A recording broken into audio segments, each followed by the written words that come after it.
ሄሎ አቤት ቤት አለ ምን ቤት ነው የፈለከው ሽንታ ቤት የቱ ጋር ነው ያለው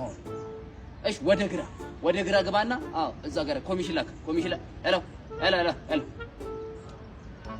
አለ ሰራተኛ እንዴ አለ በደንብ አለ በቃ ሰራተኛ ይቅርታ ቆይበት ሰራተኛዋ በጥቅሻ ነው እንቁላል የምትጠብሰው ምን አለ ሰራተኛ ሌላም ከፈለጋችሁ ጨምራል ሄሎ በቃ ደውል እንዴናችሁ ይቅርታ በጣም ምንድነው ይሄ ላሳት ቤቱን አዘጋጅተለና ሙሉ ግቢ ጣራው ሞቅ ቀዝቀዝ የሚል ስቶቭ ነገር ጣራ እንደዛ ነው የጠይቃችሁ አረኛ አፓርትመንት ነው ያለው አፓርትመንት ይረሳብኝ ነው አለ ኧረ በደንብ አለ ቁልፍ የለም እና ታዲያ በምን እንገባለን ችግር ሰዎቹን ይያቸው እየመጣው ነው ይሄው ቤቱ ይሄው ቆንጆ ቤት በቁልፍ ነው የሚከፈተው ባትሪ ያለቀው ምንድነው ሰውዬ ይቀለልክ ነው እንዴ ኧረ እንዴ እኮ በጣም ቆንጆ ቤት እኮ ነው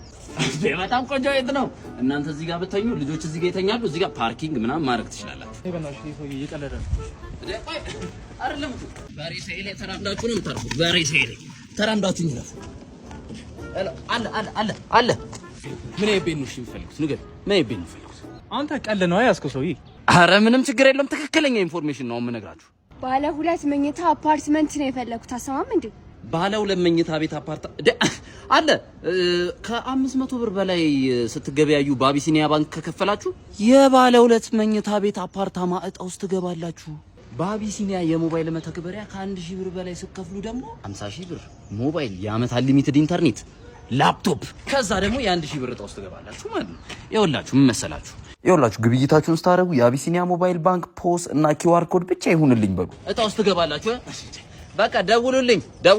ተጨማሪ የዕጣ ቁጥሮችን ከፈለጋችሁ ብዙ መገበያየት አለባችሁ ሄሎ ምን በአህያ የተጫነው ጤፍ ቀነሰ እና አህያውን ጨምራችሁ አስፈጩታ በቃ እሺ